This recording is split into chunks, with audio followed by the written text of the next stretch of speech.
Chennur municipal పరిధిలో అక్రమ వెంచర్లకు అడ్డు లేకుండా పోయింది. చెన్నూరు పట్టణ కేంద్రంలో మున్సిపల్ నిబంధనలకు విరుద్ధంగా రోడ్డు స్థలాన్ని ఆక్రమించి ప్లాట్లు ఏర్పాటు చేశారని ఐఎఫ్టీయూ జిల్లా కార్యదర్శి గోపీనాథ్ చెన్నూరు ప్రెస్ క్లబ్ లో ఏర్పాటు చేసిన విలేకరుల సమావేశంలో ఆరోపించారు. రోడ్డు వెడల్పును 50 ఫీట్లకు పెంచేందుకు పనులు సైతం జరుగుతున్న క్రమంలో వెంచర్ నిర్వాహకులు దాదాపు 20 ఫీట్ల మేర రోడ్డును ఆక్రమించి నాలా నిర్మిస్తున్నారని, ఇప్పటికైనా సంబంధిత అధికారులు రోడ్డు స్థలానికి రక్షణ కల్పించి రోడ్డు స్థలాన్ని ఆక్రమించిన వెంచర్ నిర్వాహకులపై చర్యలు తీసుకోవాలని గోపీనాథ్ కోరారు.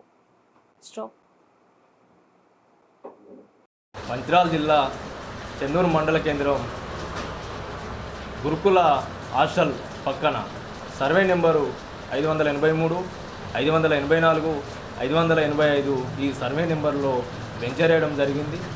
అధికార పార్టీకి సంబంధించిన వాస్తవం ఉంది. ఇవాళ మున్సిపల్ అధికారుల నిర్లక్ష్యం మూలంగా గత బీఆర్ఎస్ ప్రభుత్వం ఉన్నప్పుడు 60 ఫీట్ల రోడ్డు శాంక్షన్ చేయడం జరిగింది.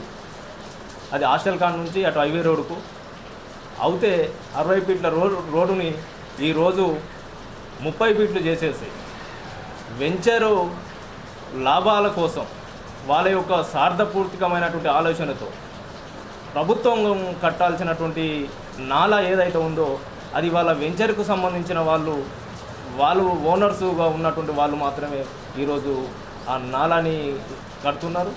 ఇది రోడ్డుకు సంబంధించినటువంటి భూమి ఏదైతే ఉందో దాంట్లో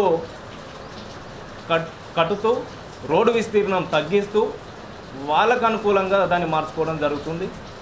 అలాగే ఈ నాలా కట్టే క్రమంలో కరెంటు పోల్లు అడ్డం వస్తే కూడా వాళ్ళకు అనుకూలంగా పాత వాటిని తొలగించి కొత్త ఏర్పాటు చేసుకోవడం. అలాగే ఇవాళ వెంచర్ అంతా కూడా ఒకప్పుడు పత్తి చేనులకు సంబంధించినటువంటి నల్లరేగడి ఆ భూమి అంతా కూడా అంపులు అన్నీ కూడా లేవల్గా లేనటువంటి పరిస్థితి. ఆ బొందలు ఉంటే ఆ బొందలన్నిటిని కూడా ఈరోజు ఎలాంటి పర్మిషన్ లేకుండా ఎంఆర్ఓని కూడా దీని విషయంలో అడగడం కూడా జరిగింది. ఎంఆర్ఓ మా దృష్టికి రాలేదని కూడా ఎంఆర్ఓ చెలివి ఇవ్వడం జరిగింది.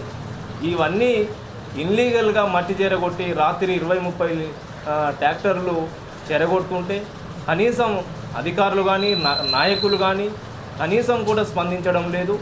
ఇప్పటికైనా మున్సిపల్ అధికారులకు మేము ఐఎఫ్టీయూ చెన్నూరు డివిజన్ కంపెనీ నుంచి విజ్ఞప్తి చేసేది ఏంటంటే వెంచర్కు సంబంధించినటువంటి అవకతవకలు అనేకంగా ఉన్నాయి.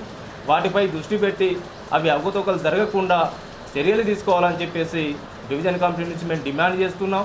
ఇది ఇలాగే కొనసాగితే దీనిపైన పై అధికారులకు కమిషనర్ కూడా కలవాల్సి వస్తుంది, కలెక్టర్ కూడా కలవాల్సి వస్తుంది, ఆర్డీఓ కూడా కలవాల్సి వస్తుందని చెప్పేసి మేము తెలియజేస్తున్నాం.